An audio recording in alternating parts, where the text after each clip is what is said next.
Hello, fans, and welcome to the CAA Tournament edition of the Tiger Women's Basketball Report. I'm your host, Ben Rosenbaum, as always joined by the head coach of the Tigers, Laura Harper. Coach, it's tournament time. It's tournament time. It's finally here. Let's go. And before we get to the tournament, coming off, we're not going to touch too much on the Monmouth game, but you guys were on a roll.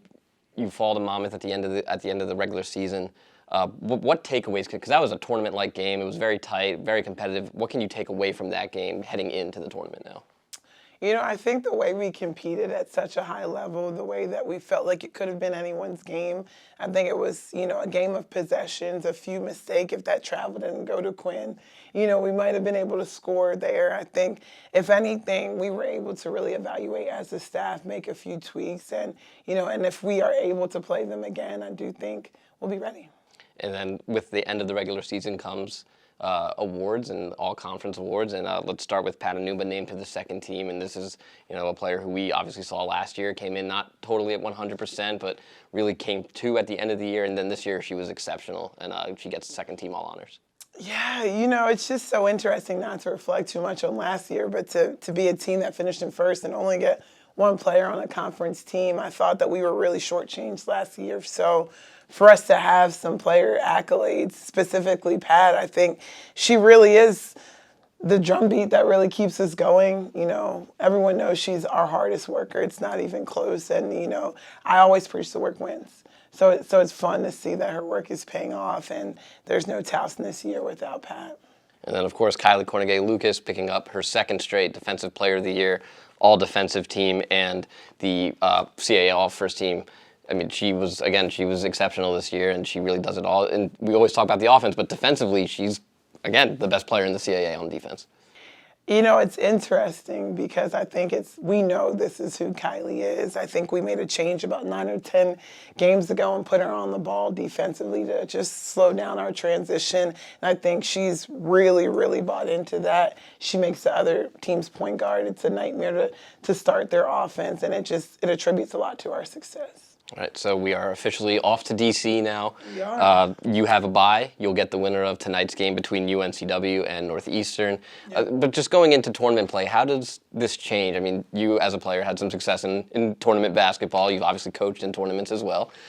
From a player standpoint and from a coach's standpoint, what changes do you have to make playing in a tournament, a conference tournament, not just like a preseason or opening regular or non-conference tournament?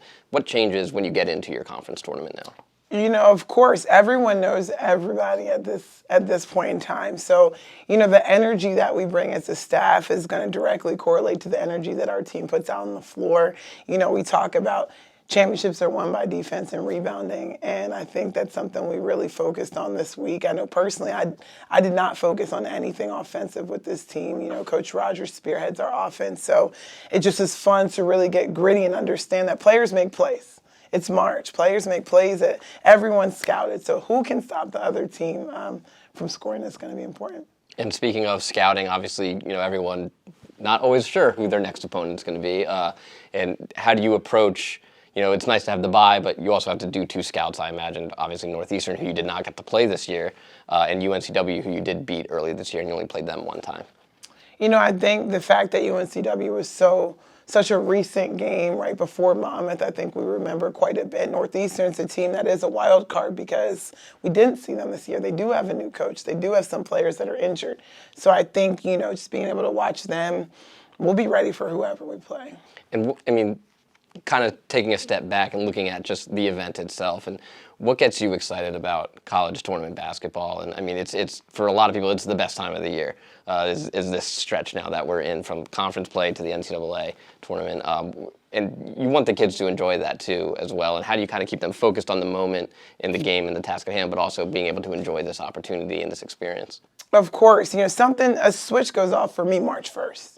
And, I try to bring that into our team so they feel that. I think conference tournament's the best time of the year. They've been playing and fighting. I mean, I did the practice plan today, and it was 109th practice, plan that has been written. At this point, it's win or go home. This is, especially being in mid-major basketball, this is where, your season, your careers are made.